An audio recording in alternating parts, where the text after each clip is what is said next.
ബിസ്മില്ലാഹിർ റഹ്മാനിർ റഹീം. ഇന്ന് നമ്മൾ പഠിക്കാൻ പോകുന്ന പ്രയോഗങ്ങൾ, ഒന്നാമത്തേത് ഹമല ഫുലാനുൻ റിസാലത്തൻ സാമിയത്തൻ ആലിയത്തൻ.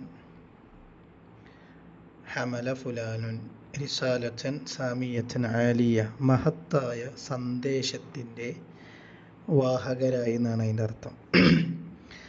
അലൈന മഅ്ശറ തുല്ലാബിൽ ഇൽമി ശർഈ, ശർഈയായ അറിവ് പഠിക്കുന്ന വിദ്യാർത്ഥികളെ സംബന്ധിച്ചിടത്തോളം അവർക്ക് നിർബന്ധമായ കാര്യമാണ് എന്ത്? അൻ നുഹ്മില റിസാലത്തൻ സാമിയത്തൻ ആലിയത്തൻ, മഹത്തായ സന്ദേശത്തിൻ്റെ വാഹകരാവുക എന്ന് പറയുന്നത്.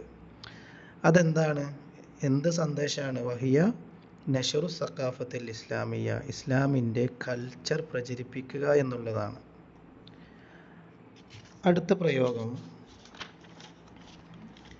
ഇക്തസബത് മസീദം മിനൽ ഖുവ്വത്തി, കൂടുതൽ ശക്തി സംഭരിച്ചു എന്നാണ് അതിൻ്റെ അർത്ഥം. കൂടുതൽ ശക്തി സംഭരിച്ചു.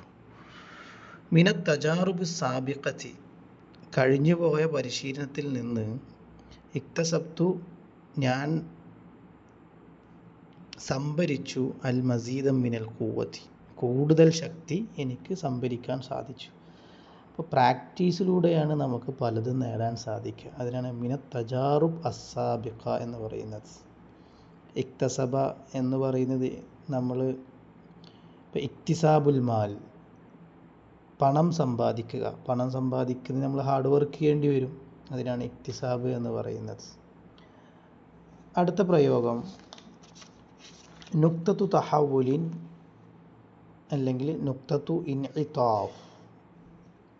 എന്താണ് അതിൻ്റെ അർത്ഥം? വഴിത്തിരിവ്. വഴിത്തിരിവ് എന്നാണ് അർത്ഥം. അതതിൻ്റെ ഉദാഹരണം പറയുമ്പോൾ എന്താണ് അതിൻ്റെ മീനിങ് എന്ന് കൂടുതൽ മനസ്സിലാവും. തുഅദ്ദു അൽ ഹിജ്റ അൻ നബവിയ, അള്ളാഹു റസൂലിൻ്റെ ഹിജ്റ എണ്ണപ്പെടുന്നു. നുക്തത തഹവുലിൻ, അതൊരു വഴിത്തിരിവായി. വ നുക്തത ഇൻഇതാഫ്, സെയിം മീനിങ് തന്നെയാണ്. എന്തിലാണ് അത് വഴിത്തിരിവായത്? ഫി താരിഖിൽ ഇസ്ലാം, ഇസ്ലാമിക ചരിത്രത്തിൽ അള്ളാഹു റസൂൽ സല്ലല്ലാഹു അലൈഹി വസല്ലമ തങ്ങളുടെ ഹിജ്റ എന്ന് പറയുന്നത് ഒരു പുതിയ വഴിത്തിരിവായി അത് എണ്ണപ്പെടുന്നു എന്നാണ് അതിൻ്റെ അർത്ഥം. മനസ്സിലായ? നുക്ത തഹവുൽ, നുക്തത് ഇൻഇതാഫ്. അടുത്ത പ്രയോഗം അസറുൻ ബാലിഉൽ ഉമുഖി, അഗാധ സ്വാധീനം എന്നാണ് അർത്ഥം. അസറുൻ ബാലിഉൽ ഉമുഖി.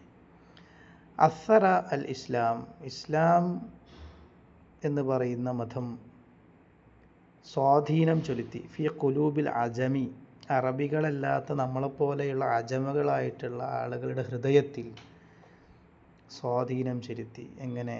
അസറ ബാലിഉൽ ഉമുഖി, അഗാധമായിട്ടുള്ള സ്വാധീനം എന്നാണ് അസറുൻ ബാലിഉൽ ഉമുഖി എന്ന് പറയുന്നത്. അതുപോലെ തന്നെ അവസാനത്തെ പ്രയോഗം സൗമ്യമായ സമീപനം എന്നാണ് അതിൻ്റെ അർത്ഥം. അൽ മുആമലത്തു അസ്സംഹ, അൽ മുആമലത്തു അസ്സംഹ, സൗമ്യമായ സമീപനം. അലൈന, നമ്മുടെ മേൽ നിർബന്ധമാണ്. നഷ്റുൽ ഇസ്ലാം, ഇസ്ലാമിൻ്റെ വ്യാപനം നടക്കണമെങ്കിൽ നമ്മളെല്ലാവരും എന്ത് ചെയ്യണം? ബിൽ മുആമലത്തി അസ്സംഹ, സൗമ്യമായ സമീപനം നടത്തണം. മനസ്സിലായ? ആളുകളായിട്ടൊക്കെ പെരുമാറുന്ന സമയത്ത് മുആമലത്ത് എന്ന് പറഞ്ഞു കഴിഞ്ഞാൽ പരസ്പരം ഇടപാടുകൾ നടത്തുന്നതിനാണ് പറയാം. അപ്പോൾ പരസ്പരം സൗമ്യമായി സമീപനം നടത്തുന്നതിലൂടെ ഇസ്ലാമിക വ്യാപനം നന്നായി നടക്കും. അപ്പോൾ ആ രൂപത്തിലാണ് ഇസ്ലാമിനെ നമ്മൾ വ്യാപിപ്പിക്കേണ്ടത്. അപ്പോൾ ഈ പറയുന്ന പ്രയോഗങ്ങളൊക്കെ നിങ്ങളുടേതായിട്ടുള്ള ഒരു രീതിയിൽ സെൻറ്റൻസാക്കി മാറ്റിയാൽ പിന്നീട് അതൊരിക്കലും മറക്കാത്ത രൂപത്തിലേക്ക് നമ്മുടെ സംസാരത്തിലും നമ്മുടെ എഴുത്തിലും ഒക്കെ അത് വരും. Al Oyun Academy, connecting 1 million hearts with Arabic.